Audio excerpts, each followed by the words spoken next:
Hi viewers, போன வீடியோவில் நம்மளோட தாக்குதல் எப்படி இருக்கணும்னா பாம்பும் சாகணும் கம்பும் உடையக்கூடாதுன்னு ஹெல்னாட்ட சொன்ன உடனே ஹெல்னா அதை கேட்டுட்டு யோசனை பண்ணிட்டு சிரிக்கிறாங்க. இதோட நம்ம பார்த்துருந்தோம். இதுக்கப்புறமேட்டு என்ன நடக்கு இந்த வீடியோவில் பார்ப்போம். அடுத்த காட்சியில் சந்திரன் சுற்றி முற்றி பார்த்துட்டு பக்கத்தில் இருக்கிற புத்தகத்தை பார்த்த உடனே ஆச்சாரியரே அமைதியாக இருக்கிற மாதிரி நந்தினி படிச்சிருக்கானா, அப்படி என்னதான் இந்த புத்தகத்தில் படிச்சிருப்பான்னு பார்க்கணும் அப்படின்னு சொல்லிட்டு அந்த புத்தகத்தை எடுக்கிறதுக்கு சிரமப்பட்டு அந்த புத்தகத்தை எடுத்து படிச்சிட்டு இருக்காரு. இவ்வளவு கடினமான இந்த புத்தகத்தை நான் கூட படிக்கலையே, மிகப்பெரிய வித்வானா இருப்பா போல இருக்கு அப்படின்னு நந்தினிய நினைச்சிட்டு இருக்காரு. அந்த நேரம் பார்த்து நந்தினி அந்த இடத்துக்கு வராங்க. சந்திரன் அந்த புத்தகத்தை படிச்சிட்டு இருக்கிறத பார்த்த உடனே, புத்தகத்தை படிக்க வேணும்னா சொல்லு, நான் உனக்கு அந்த புத்தகத்தை படிச்சு சொல்றேன் அப்படிங்கிறாங்க. அப்படிலாம் ஒண்ணும் இல்லை, இந்த புத்தகத்தை நான் ஏற்கனவே படிச்சிட்டேன்னு சந்திரன் சொன்னோடனே நந்தினி அதை கேட்டு அப்படியா அப்படின்னு சொன்னோடனே, ஆமா இது பத்தி எனக்கு ஏற்கனவே தெரியும்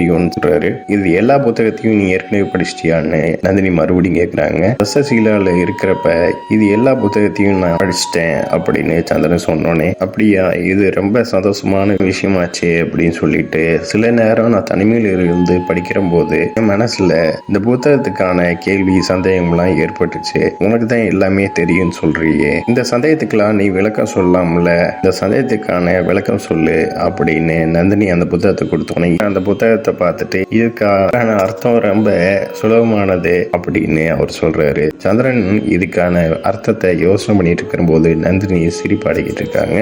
பயம் யாருக்கு புரியாது, அதுதான் இதோட அர்த்தம் அப்படின்னு அவர் சொல்றாரு. நந்தினி அந்த புத்தகத்தை வாங்கி படிச்சுட்டு, இதுக்கான அர்த்தம் பயம் யாருக்கு புரியாததா அப்படிங்கிறது தானே அர்த்தம். ஆனா எனக்கு புரிஞ்ச வரைக்கும் புரிஞ்சுக்கிறதோட பயன்மையால எல்லாத்தையும் அடைய முடியும். ஏன்னா பயங்கிறது பயப்படக்கூடிய பெண்களுக்கும் கோழைகளுக்கும் உள்ளது அப்படின்னு சந்திரன்ட்ட சொன்னோடனே, சந்திரன் நம்ம சொன்னது தப்போ அப்படிங்கிற மாதிரி பார்த்துட்டு, நீ சொல்றதுதான் சரி அப்படிங்கிறாரு. பல ஆண்டுக்கு முன்னாடி இந்த புத்தகத்தை படிச்சனால இப்ப நீ கேட்ட கேள்விக்கு என்னால அர்த்தம் சொல்ல முடியல அப்படின்னு சந்திரன் சொல்லி சமாளிக்கிறாரு. நந்தினியும் சரி, எதுக்கும் ஒரு தடவை இது எல்லாத்தையும் நீ படிச்சுக்கோ, நீ அந்த மாதிரி ஒரு தடவை படிச்சுக்கிட்டேனா எனக்கு அப்பப்ப வர சந்தேகத்தை நீ தீர்த்து வைப்ப அப்படின்னு நந்தினி சொல்றாங்க.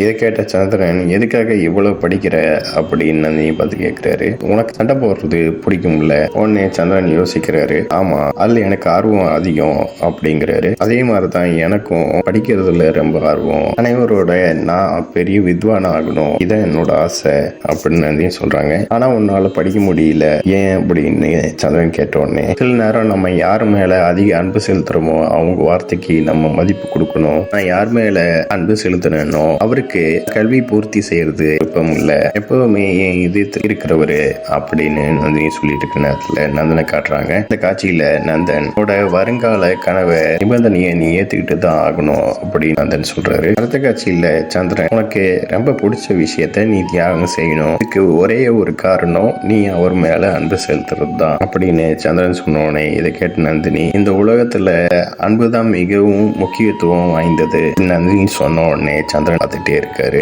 உனக்கு யார் மேலேயோ அதிகமான அன்பு ஏற்பட்டுச்சுன்னா நீயும் அவருக்காக தியாகம் செய்வ அப்படின்னு நந்தினி சொன்ன உடனே, இல்ல நந்தினி, நான் என்னைக்கும் யார் மேலேயும் அதிகமான அன்பு செலுத்த மாட்டேன். இரண்டாவது விஷயம் என்னன்னா, அன்புதான் எப்பயுமே மனிதனை பலவீனப்படுத்தும் அப்படின்னு சந்திரன் சொன்னோன்னு, இல்ல சந்திரா, அன்பு பலவீனப்படுத்தாது, அன்புதான் மிகப்பெரிய சக்தி, எனக்கு துணிச்சலை கொடுக்கும், எந்த வேதனையும் தாங்கக்கூடிய சக்தி கிடைக்கும். அதனாலதான் யாரா இருந்தாலும் அவங்களுக்கு பிடிச்ச பொருளை தியாகம் செய்வாங்க அப்படின்னு நந்தினி சொன்னோன்னே, என்னை பொறுத்த வரைக்கும் அன்புங்கிறது வாழ்க்கையில கஷ்டத்தை தவிர வேற எதுவுமே கொடுக்காது அப்படின்னு சந்திரன் சொன்னோன்னே இதை கேட்டு நந்தினி, சந்திரனோட மார்புல ஏற்பட்ட காயத்து மேல கை வச்சு வலிக்குதப்ப அப்படின்னு நந்தினி சொன்னோன்னே சந்திரன் நந்தினி பாக்குறாரு. இந்த வேதனை இல்லைன்னா உனக்கு என்ன ஆகும் தெரியுமா? யாரோ ஒருத்தர் உன்னோட காயத்தை கிளறுவாங்க, இன்னும் ஆழமாக்குவாங்க, அது உனக்கு தெரியாது. இந்த வேதனை தான் உன்னையே சேர்த்தது, எனக்கு வேதனை இருக்குது அப்படிங்கறதையும் உணர்த்தது.